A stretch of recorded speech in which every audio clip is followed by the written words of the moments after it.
yang selalu menyertai kami kasih ini Tuhan. Melalui ibadah kami bersyukur, dan saat ini kami belajar firman Tuhan. Tuhan Yesus menjamah hati dan pikiran kami supaya kami boleh mengerti kehendak Tuhan. Iman kami boleh bertambah-tambah, pengenalan kami dengan Tuhan, buat kuasa Tuhan yang luar biasa tetap kami andalkan Tuhan. Kami yakin melalui kuasa firman Tuhan, hamba-Mu berserah diri, kiranya Tuhan tetap urapi hikmat bijaksana dan hikmat marifat dari Tuhan. Boleh Hamba pakai dalam penyampaian firman pada saat ini Tuhan.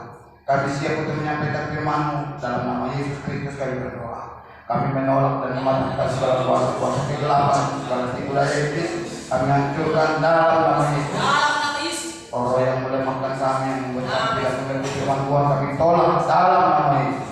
Biarlah kuasa Roh Tuhan yang menguasai hidup kami, dan darah Yesus yang membentengi. Terima kasih Bapa, kami siap untuk menerima firman-Mu. Dalam nama Yesus Kristus kami berdoa dan kami ucap syukur. Haleluya, haleluya, sama-sama kita katakan amin. Haleluya. Silakan duduk Bapak Ibu Saudaraku. Puji Tuhan, saudara terkasih, kita bisa beribadah hari ini saudara. Boleh memuliakan Tuhan. Kita bersyukur selalu kepada Tuhan. Kita tetap sadar saudaraku bahwasanya sampai saat ini kita masih diberkati Tuhan dan kita masih disertai Tuhan. Haleluya. Dalam kita boleh memuji Tuhan dan boleh memuliakan Tuhan. Saat ini saudaraku kita belajar firman Tuhan. Mari kita sama-sama buka Alkitab kita di Android, di proyektor, di buku, semua sama. Ketika kitab saja saudara yang kita buka dari kitab 1 Korintus 15 ayat 58. 1 Korintus 15 ayat yang ke-58.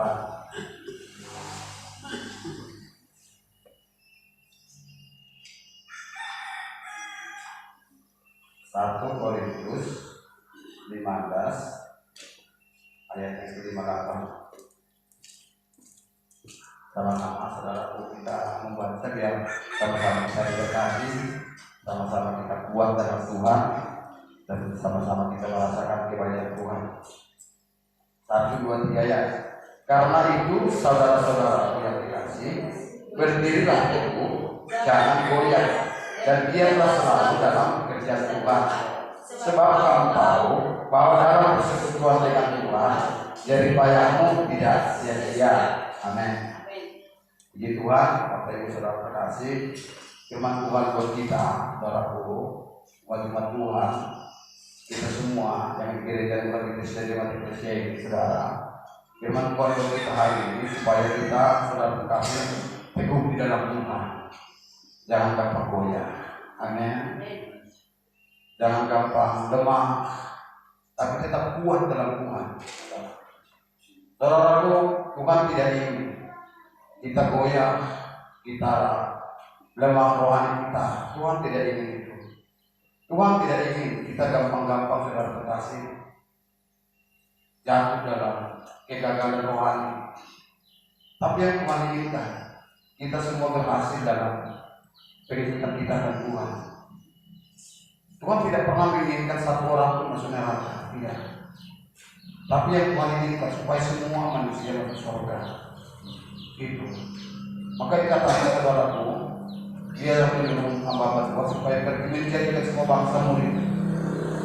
Karena dia tidak ingin satu orang pun binasa. Tapi kenapa ada yang binasa? Kenapa ada yang masuk neraka?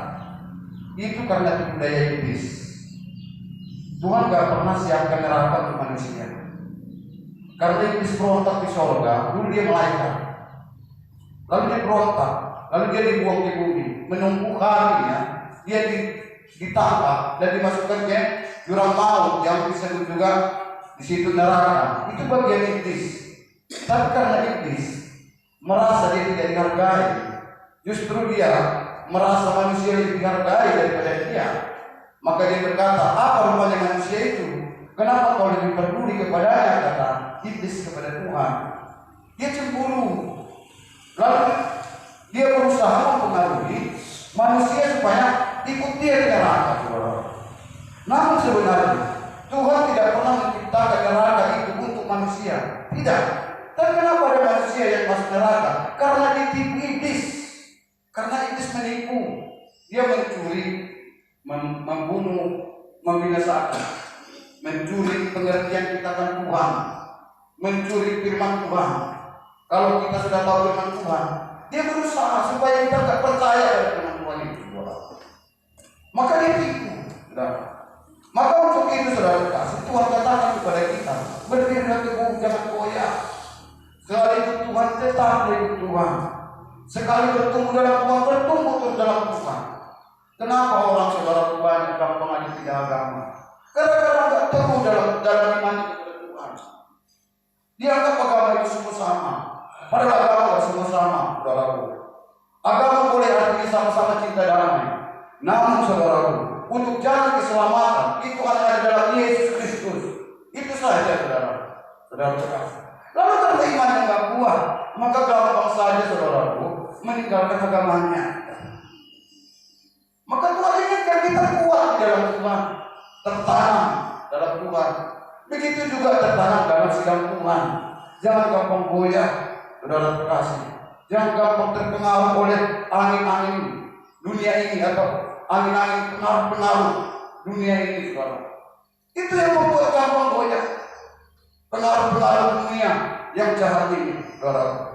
Tapi Tuhan tidak pernah menginginkan kita supaya kalau ada angin masalah, angin percobaan, angin pengajaran dunia ini yang membangkitkan iman kita lalu kita goyah. Tidak.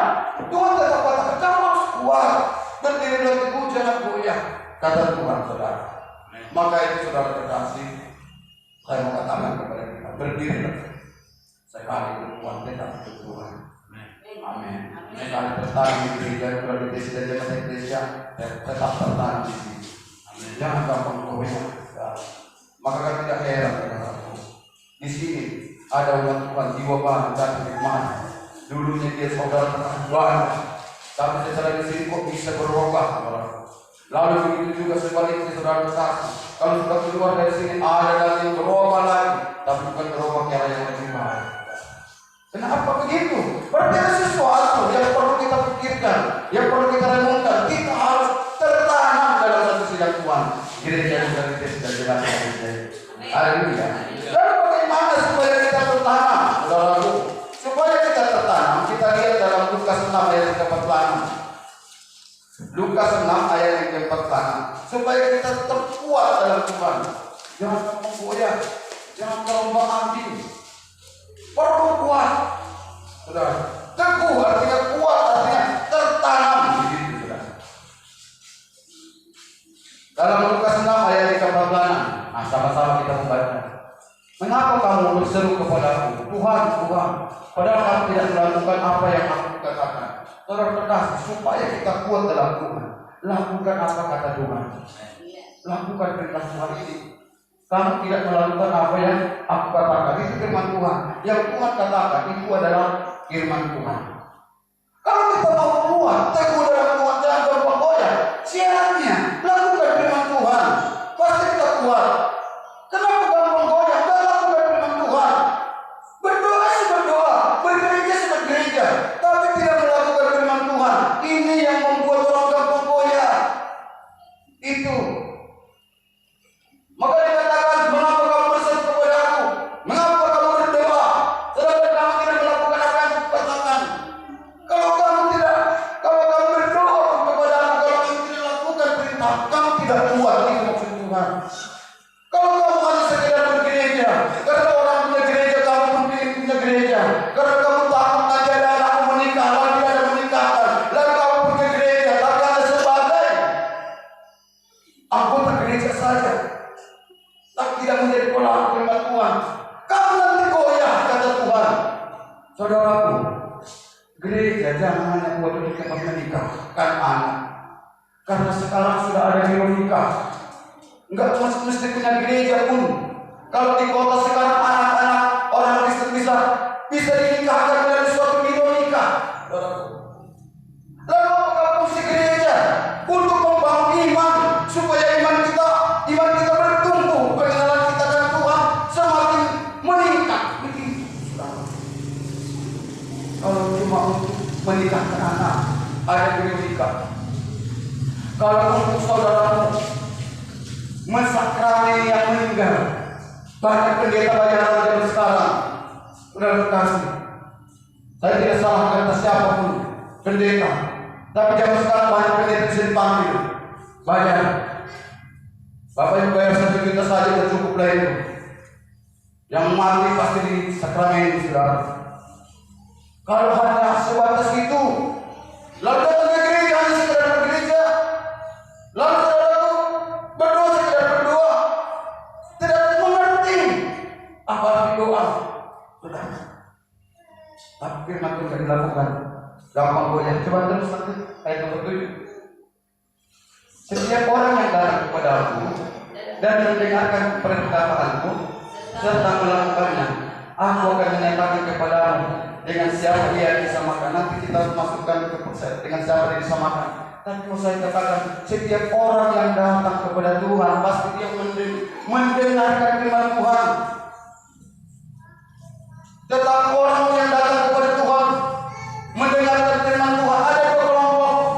Satu dia hanya dengar, tapi yang satu dia melakukan, saudaraku.